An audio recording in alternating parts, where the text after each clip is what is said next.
Hey hi. അപ്പോൾ ഞാൻ ചുമ്മാ ഇങ്ങനെ ടെഡീനെയൊക്കെ കളിപ്പിച്ചുകൊണ്ടിരിക്കുന്ന സമയത്താണ് എൻ്റെ കസിൻ്റെ കല്യാണമാണല്ലോ, അതിനൊന്ന് പോകണമല്ലോ എന്ന് ആലോചിച്ചത്. പിന്നെ ഒന്നും നോക്കിയില്ല ഗൈസ്, ഒരു സാരിയൊക്കെ എടുത്ത് കൊടുത്ത് ഞാൻ അങ്ങോട്ട് ഇറങ്ങി. അവിടെ എത്തിയ സമയത്ത് ഗ്രൂം ഓൾറെഡി വന്നിട്ടുണ്ടായിരുന്നു. പിന്നെ ഇത് ബ്രൈഡിൻ്റെയും ഗ്രൂമിൻ്റെയും മണ്ഡപത്തിൽ നിന്നുള്ള കുറച്ച് സീനാണ് കേട്ടോ. അവിടെ ഏറ്റവും ബെസ്റ്റ് മൊമെൻറ്റ്സ് ആണല്ലോ. അപ്പം ഞാൻ അതൊന്ന് ക്യാപ്ചർ ചെയ്തു. ആൻഡ് ഇതാണ് എൻ്റെ കസിൻസ്. അപ്പോൾ ഞങ്ങളിതാ എൻ്റെ വീട്ടിലേക്ക് പോവാണ്. ഞങ്ങൾ അവിടെ നിന്ന് ഭക്ഷണമൊക്കെ കഴിച്ചു. അതിന് ശേഷം നേരെ എൻ്റെ വീട്ടിലേക്ക് പോയി കുറച്ച് ഫോട്ടോസും വീഡിയോസൊക്കെ എടുക്കാമെന്നുള്ള പ്ലാനിലായിരുന്നു.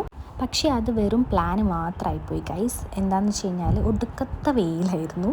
അപ്പോൾ ഞങ്ങൾ നേരെ അത് മാറ്റി പിടിച്ച് അമ്പലം പിടിച്ചു. അമ്പലത്തിലാകുമ്പോൾ പിന്നെ അത്യാവശ്യം വൈബ് ഉണ്ടാവുമല്ലോ. അപ്പോൾ അവിടെ പോയി കുറച്ച് ഫോട്ടോസും വീഡിയോസൊക്കെ എടുത്തു. അതിനുശേഷം ഞങ്ങളിതൊരു ലാപ്പ് എടുക്കാൻ വേണ്ടിയിട്ട് പോവാണ്. ഞങ്ങൾ ലാപ്പ് അവിടെ കാറിൽ വെച്ച് മറന്നിട്ടുണ്ടായിരുന്നു. അപ്പോൾ അത് എടുക്കാൻ വേണ്ടിയിട്ട് ഞങ്ങൾ ബൈക്ക് എടുത്ത് പോയതായിരുന്നു. അതിനുശേഷം തിരിച്ച് വന്നിട്ട് ഞങ്ങൾക്ക് ഡ്രസ്സപ്പൊക്കെ ചെയ്തിട്ട് വിരുന്നിന് പോകാനുണ്ട്. അപ്പോൾ ആ സാരിയൊക്കെ ഒന്ന് ചേഞ്ച് ചെയ്ത് ചുരിദാറിലേക്ക് മാറിയിട്ടുണ്ട്. ഇപ്പം തന്നെ പകുതി സമാധാനം കിട്ടിയിട്ടുണ്ട്. ശ്വാസം നേരെ വീണത് ഇപ്പോഴായിരുന്നു. അതിനുശേഷം പിന്നെ ഞങ്ങളിതാ അവിടുന്ന് ഭക്ഷണമൊക്കെ കഴിച്ച് നേരെ ഇറങ്ങുകയാണ്. അപ്പോൾ തൃശ്ശൂർക്കുട്ടി എന്തൊക്കെയോ ഇങ്ങനെ പറയുന്നുണ്ടായിരുന്നു. അതിനുശേഷം ഞങ്ങളിതാ പോകാനുള്ള വിഷമത്തിലാണ് ഗൈസ്. അതിൻ്റെ സങ്കടപ്രകടനം എന്ന് പറയില്ലേ, അതാണിത്. സന്തോഷപ്രകടനമല്ല ഗൈസ്, സങ്കടപ്രകടനമായിരുന്നു നിങ്ങളിപ്പോൾ കണ്ടത്. പിന്നെ ഇതാണ് ഡക്കി. ഇത് തൃശ്ശൂർക്കുട്ടിയുടെ ഡോളാണ്. അപ്പോൾ അതിനൊക്കെ കുറച്ച് നേരം കളിപ്പിച്ചിരുന്നു. പിന്നെ ഞങ്ങളെ കൂട്ടത്തിൽ ഏറ്റവും അധ്വാനിക്കുന്ന ഒരു തൊഴിലാളി വിഭാഗം എന്ന് പറയുന്ന ഒരാളുണ്ട്.